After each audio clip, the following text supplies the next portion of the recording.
السلام عليكم، اهلا وسهلا في فيديو جديد. الفيديو الجديد اليوم ان شاء الله حوريكم شغله، شيء اسمه الكفير. الكفير هو يعني موجود في بعض الدول، اللي هو دول الاتحاد السوفيتي السابق ودول اوروبا الشرقيه.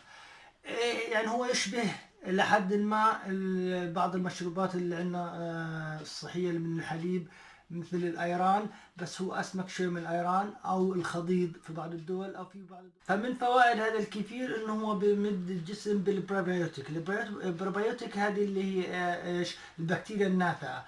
يعني كلنا بنعرف انه احنا بنحتاج البكتيريا النافعه، لان هي بتقوي الجهاز الهضمي، وهي مفيده جدا في، لانه احنا نكثر من عمليه المضادات الحيويه.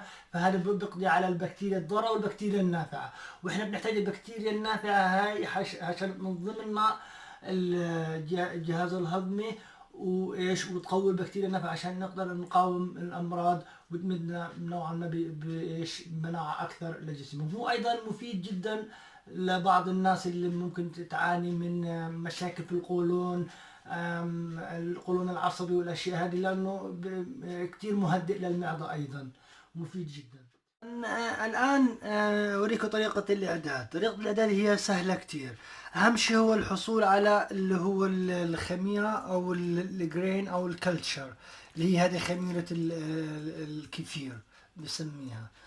فهي الآن هي موجودة عندي حاليا. هي تقريبا موجودة هيك شكلها. هي هكذا هي شكلها في البداية. الآن حوريكم كيف نعملها، كيف الحصول عليها. اول شيء نحاول نحطها في ايش، في مرتبان. مرتبان يفضل يكون زجاجي هو، والادوات اللي بنستخدمها تكون بلاستيك، وتكون ما تكون خشب او حديد، لانه هذا ممكن يؤذي الجرين، وممكن هي تموت وما تنجح وما تعيش، خصوصا في البداية. الان طريقة سهلة. نضعها هون، كل الكمية نحطها هون في المرتبان. تمام.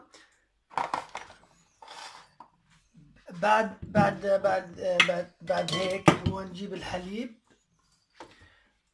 نحطها. طبعا الكمية حسب الرغبة، يعني هو ممكن يكون يعني حسب الرغبة، ممكن يعني لغاية نصف المرتبان يكون تمام، بحيث انه حيطلع شوية اسمك.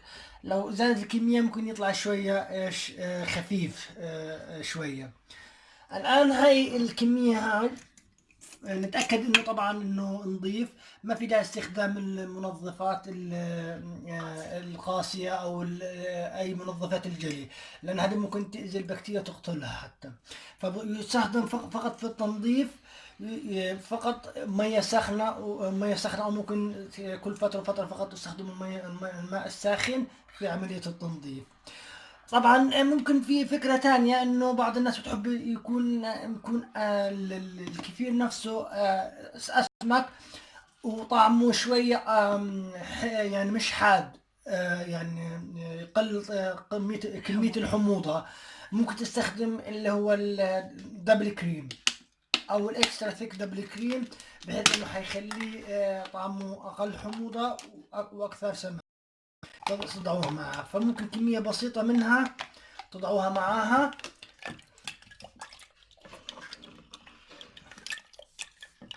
ونحركوا شوية.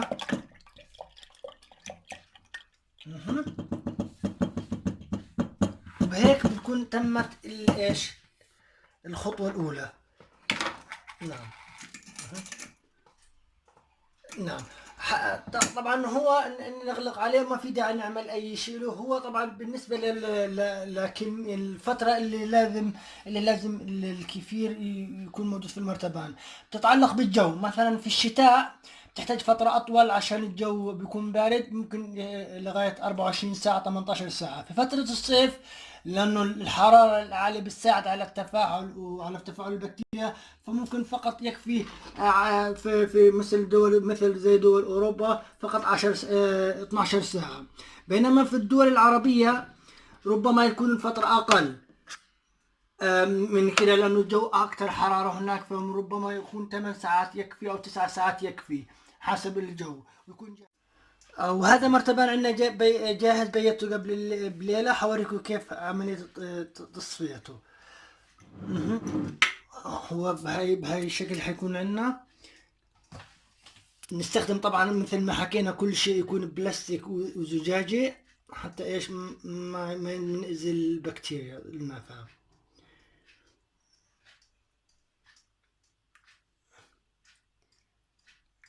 مهم. تمام. وهي ممكن تبقى عندنا. طبعا هاي ممكن نستخدم نفس، حوريكم كيف عملية إعادة استخدامته مرة أخرى للتدوير مرة أخرى. وفقط زي ما حكينا نستخدم أيضا، نحاول نصفيه.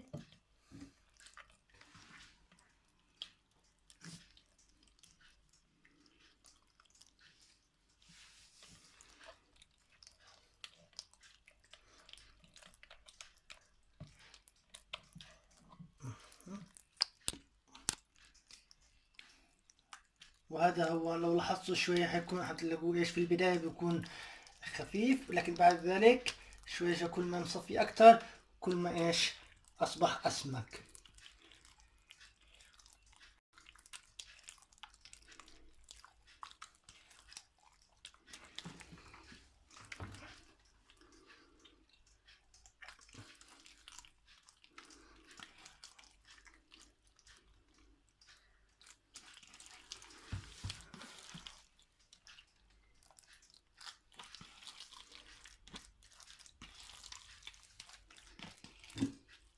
طبعا مع الفترة، وكل فترة الكمية نفسها والكلتشر نفسه حيزيد كل فترة. فبالتالي انتم ممكن تشاركوه مع بعض، ممكن يعني تعطوه لأصدقائكم لأهاليكم، بحيث انه برضه هم ممكن يستخدموه.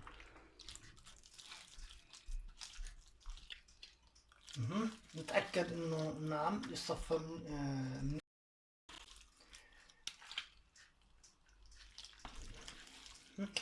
هي الكمية في الآخر اللي حتعطيه اللزوجة والطعم يكون أكثر واضح. نعم. وبهيك احنا نكون خلصنا المرحلة الأولى أو المرحلة الثانية. وهي الكمية نفسها اللي وريتها الكالتشر أو الجرين اللي وريت لكم إياها في البداية، نفس الكمية هناخدها تاني ونحطها في نفس المرتبان.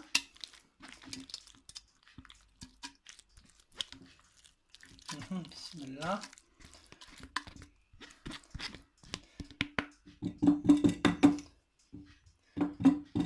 نعم. والآن نضع عليها نضع عليها كمية حليب. طبعا يفضل استخدام الحليب كامل الدسم، لأنه الحليب اللي هو خالي الدسم أو الحليب اللي هو نصف دسم ممكن ما ينجح في التفاعل. فبالتالي دائما يفضل يكون حليب كامل الدسم.